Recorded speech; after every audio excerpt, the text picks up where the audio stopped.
Story 3, Tourist to Terra. This story was first published in Imagination Stories of Science and Fantasy, December 1950. Diomed of Argos, son of Tydeus, drew his sword with a shout and rushed forward to finish off his Trojan opponent before help could arrive. Suddenly he stopped and threw up a shielding arm before his eyes. When he could see again, one who could only have been Aphrodite, goddess of love and beauty, stood between him and the unconscious enemy. She was dressed as though for the bridal room, her goddess body, breathtakingly beautiful, revealed through the transparent robe she wore. She was attired for love, but held a short sword in her hand. Aphrodite smiled at him in derision. "Now then, Prince of Argos, would you fight the gods?" She advanced the sword half mockingly. But the Greek was mad with bloodlust, half crazed with his day's victories. He snatched up his spear, muttering, "Pallas Athena aids me!" and rushed her. Her eyes widened, fear flashing in them. She began to rise from the ground. The barbaric spear flashed out and ripped her arm. Blood flowed, and she dropped the sword, screaming. Diomed heard a voice call urgently, Go back immediately to—" and the goddess Aphrodite disappeared. He whirled to face the newcomer, and saw another god confronting him. The extent of his action was beginning to be realized, but Diomed had gone too far to turn back now. He charged his new opponent, shield held high and sword at the ready. The god lifted his hand, sending forth a bolt of power that brought the Greek to his knees. Diomed's eyes were filled with sudden fear and despair. "Phoebus Apollo," he quavered. The god was scornful. "Beware, Diomed," he said. "Do not think to fight with gods." The Greek cowered before him. Later, in the invisible spaceship hovering 500 feet above the battle, Kajun faced her, his features impassive and his tone of voice faultless. He was boiling with rage beneath his courtesy. "I will present your complaint to the captain, but I would like to remind the Lady Jan that she has been warned repeatedly against appearing in the battle clothed as she is and without greater defenses. It was fortunate I was able to appear as soon as I did. If you'd been injured seriously, I hesitate to say what repercussions would have taken place on the home planet." Her eyebrows went up. "Injured seriously? Just what do you mean by that? Do you realize this horrible wound will probably take half the night to heal? You saw that barbarian was insane. Why didn't you come to my assistance sooner? You haven't heard the last of this, you inefficient nincompoop. When we return home, I'll have you stripped of your rank." Kajun's face remained blank. "Yes, your ladyship," he said. "And before I go, may I deliver a message from the Lady Marid? She said they await you in the salon." She drew a cape about her and, without speaking further, swept from the compartment. A muscle twitched in his cheek. "Parasites!" he muttered savagely, and turned to go to his own quarters, where he could change from this ridiculous glittering armor into his own uniform as ship's officer. The Lady Jan stormed into the salon, where the others had gathered to try the new concoction the steward had named Ambrosia. Some of them still wore their costumes, others had changed into the more comfortable dress of their own world. Her eyes blazed at them. Who in the name of Mack told that Greek he would conquer anyone he fought today, even a god? The damn barbarian nearly killed me. The Lord Darren laughed gently. "It was Marid. She was playing the goddess Athene." The sport was rather poor with that new bow of hers, so she thought she'd inflame one of the Greeks and see just how berserk he would become if he thought he had the protection of a goddess. He could have killed me. Oh, come now, Jan, you were barely scratched. Besides, Marid didn't know this Greek Diomed was going to run into you, or that he'd have the fantastic nerve to attack whom he thought one of his gods. She took up a goblet of the new drink, but she wasn't placated. I'm of the opinion this stop shouldn't be made. It's too dangerous. I'm going to insist Captain Foreign blast the city and obliterate both sides of this barbaric conflict. The Lady Marid, who was still dressed in her Pallas Athene armor, broke in. Don't be so upset, Jan. We're sorry that brute hurt your arm, but what can you expect on this type of cruise? They guaranteed us thrills, didn't they?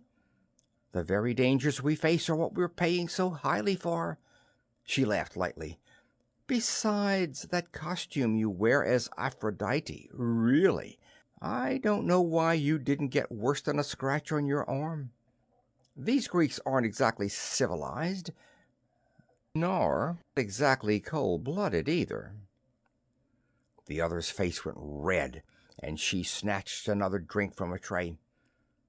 Nevertheless, I'm going to complain. This war is absolutely too perilous to be part of the tour. And after all the trouble we went to in order to learn their fantastic languages and customs, why, I was under that damned psycho-study impressor for nearly 2 hours. Captain Foreign had entered behind her.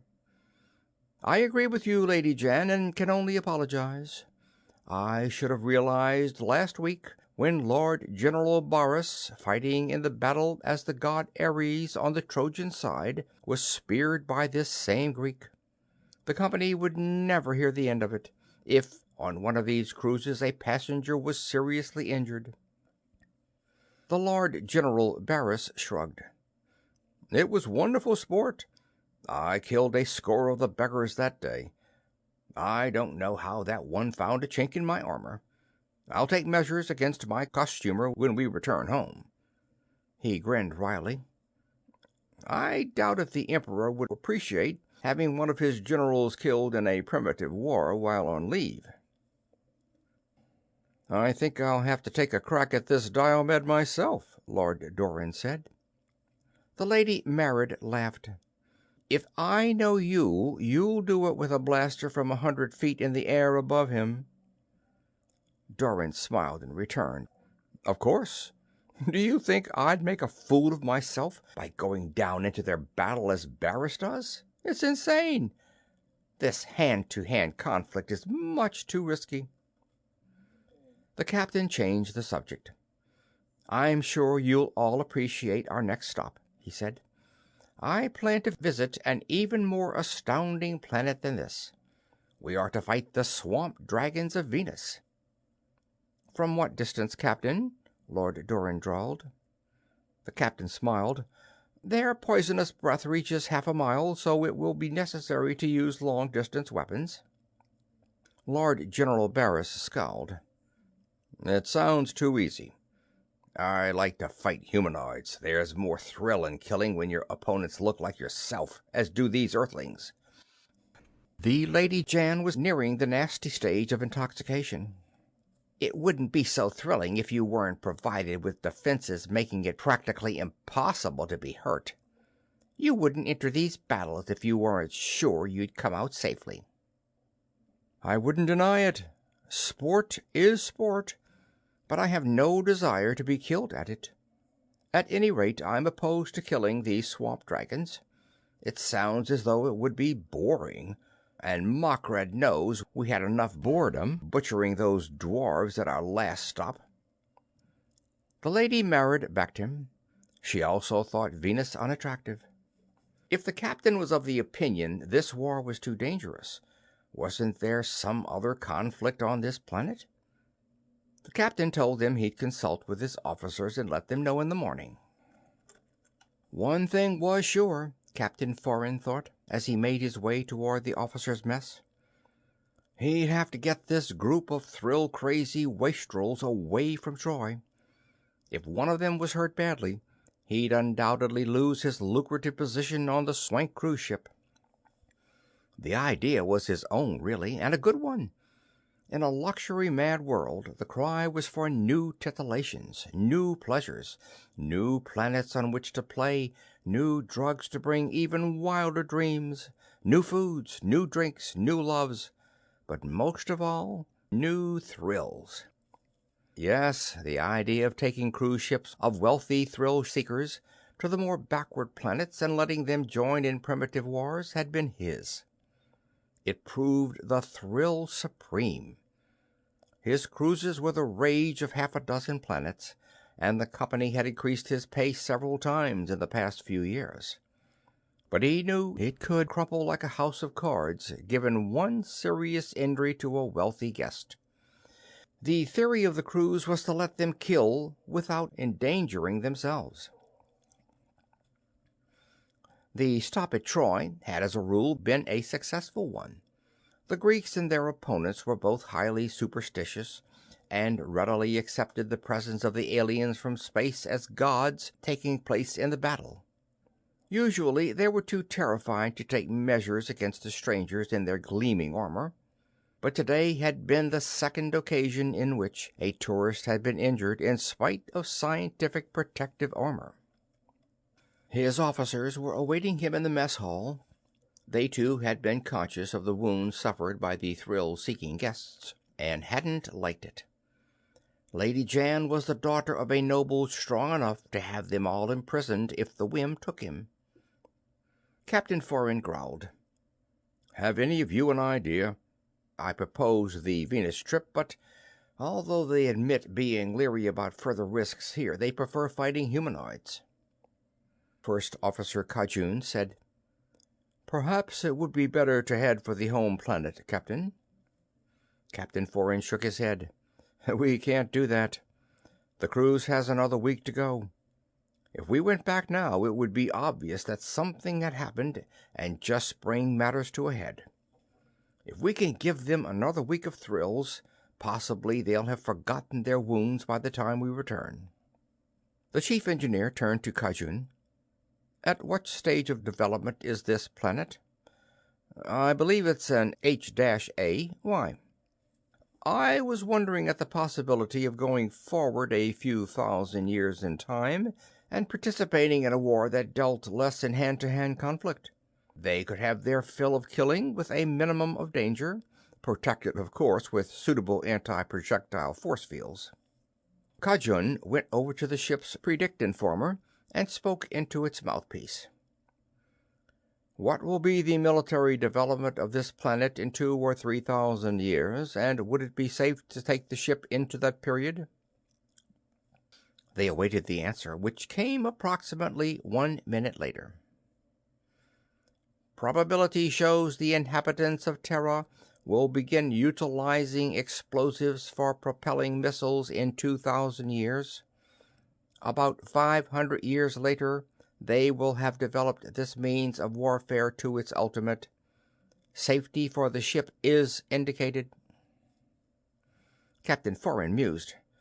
"That sounds practical. We could participate in some war in which our passengers could use such weapons as snipers from a distance." Another thought struck him. Besides, the Lord General Barris is quite intrigued with the possibilities involved in fighting the humanoids here. He had spoken of transporting large numbers of his troops to Terra and using the planet for a training ground in actual combat. Undoubtedly, the Earthlings of the future would make better victims for his soldiers than these more primitive types. It might be well to look at the future of this planet. The first engineer said, "Such a step would wipe out the development of civilization on the planet." Captain Foran shrugged impatiently. He ordered Kajun to make immediate preparations to take the ship forward 2,500 years, and gave instructions to a sub-officer to locate a suitable conflict as soon as they arrived, so that the guests could begin their participation when they awoke in the morning. The ship arrived effortlessly in the new location in time, but when the sub-officer returned from his patrol, First Officer Kajun took him to the captain's quarters himself. He saluted. "I don't believe this is quite it, Captain." "Why not? Weren't there any wars in progress?" Kajun said, "It wasn't that. There were several.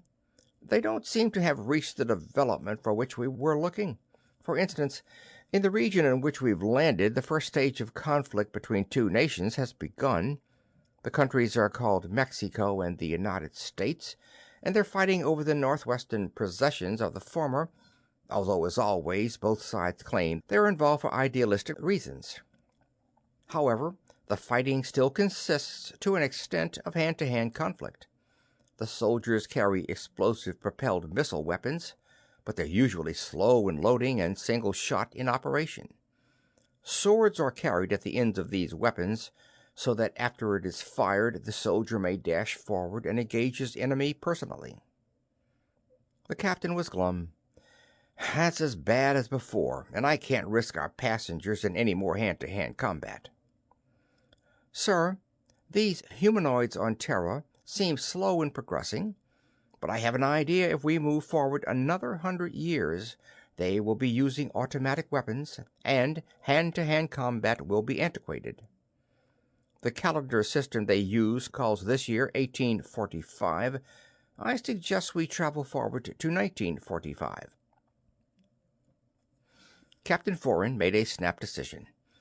"All right, we'll move forward a century. As soon as we arrive, have a patrol go out again." When Captain Foran awoke in the morning, the hot desert sun was already well into the sky.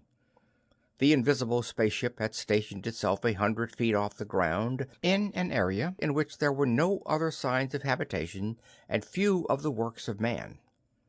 He strode leisurely to the control room and returned the greetings of the morning watch. "Any word from the patrol as yet?" he asked. First Officer Kajun was worried. "No, sir, and he should have been back long before this." "I trust nothing has happened to him? Has he reported at all?" "Only once, several hours ago. Evidently there is a globe-wide war raging." Kajun ran his tongue over his lips. "Our passengers should have excellent sport. In fact, Captain, if you could spare me, I would like to participate myself." Captain Foran looked at him and laughed. "You also?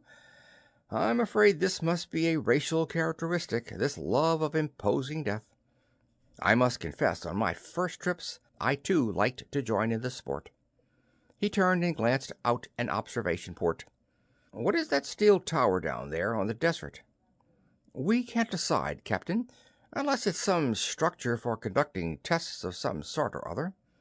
The surprising thing about it is that our instruments detect radio activity." The captain interrupted sharply. "Has anyone checked the ship's predictiformer on whether or not this era is completely safe?" Kajun said, "I assumed that you had, sir." He stepped to the instrument and spoke into its mouthpiece. "What is the military development on this planet? Is the ship safe?" The predictinformer began its report. "In the past 35 years, military science on Terra has developed tremendously under the impetus of 2 worldwide conflicts. At present, the dominant power on this continent is experimenting with nuclear fission." Sudden fear came into the eyes of the captain of the thrill ship. "That radioactive steel tower! Blast off!" he shrieked. "Blast off!" The predictinformer went on dispassionately. "And is about to test an atomic bomb against which this ship's defenses would be—" It got no further. End of Tourists to Terra